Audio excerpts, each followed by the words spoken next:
का? एक मिनिट. एकच मिनिट एकच मिनिट एक मिनिट एक मिनिट.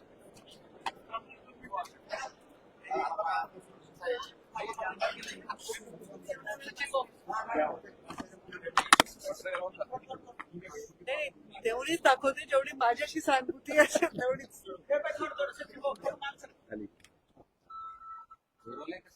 चला काही दौरा आज धाराशिव आणि लातूर होता आणि पहिली बातमी अशी आहे की सकाळी लोक जाणार होते पण अगोदरच हेलिकॉप्टरमध्ये बिघाड झाल्याचं कळलं.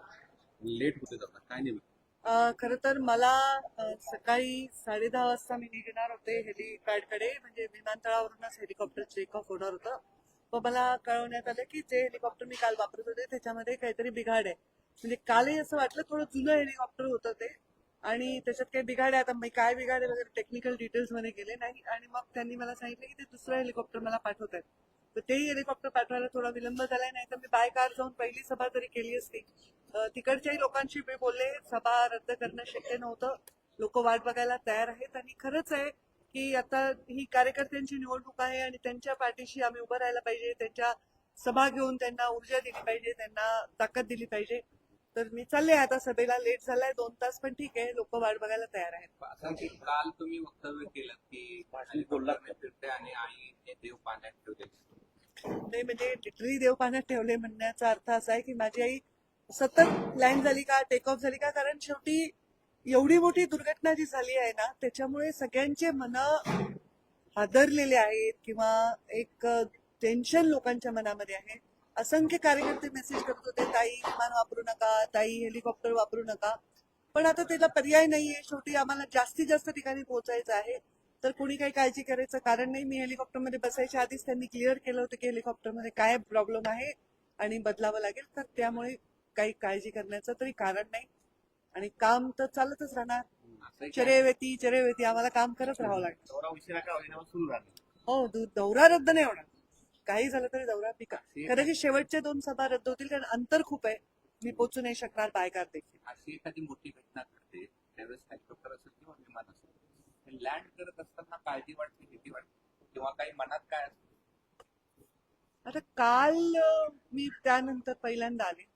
खरं सांगू का, जेव्हापासून अजितदादांचा अपघात झालाय, निधन झालंय, तेव्हापासून मी क्षणोक्षणी हाच विचार करते की त्या सर्वांवर, जे विमानात होते त्या लोकांना त्यावेळी काय वाटत असेल, त्यांनी किती भयानक ती भीती किंवा यातना किंवा ते भय अनुभवलं असेल. माझा स्वभाव आहे तो जास्त त्या खोलात जाऊन विचार करत होते. फार आमच्या घरात सर्वजण आम्ही खूप व्यथित आहोत, लहानापासून मोठ्यापर्यंत. आणि मला वाटतं महाराष्ट्रात बऱ्याच लोकांच्या घरी हेच चित्र असेल. अत्यंत वाईट वाटलेलं आहे लोकांना.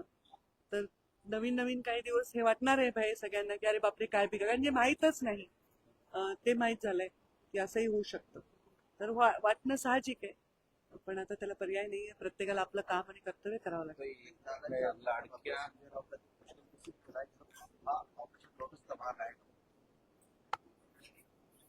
मला याचं काय उत्तर द्यावं खरंच कळत, म्हणजे I have no words to even express तेवढ्या त्याचे विचारही मला करता येईल.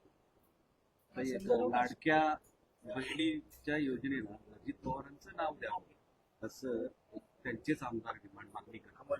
तर मुख्यमंत्री नक्कीच याच्यामध्ये निश्चित निर्णय घेतील, आणि ते जे योग्य निर्णय घ्यायचा ते त्यांच्या पाठीशी आम्ही. संजय राऊतांनी असं पण म्हटलं की अजितदादांचा मृत्यू हा रहस्यमय मृत्यू आहे आणि त्याची माहिती लोकांना मिळाली पाहिजे.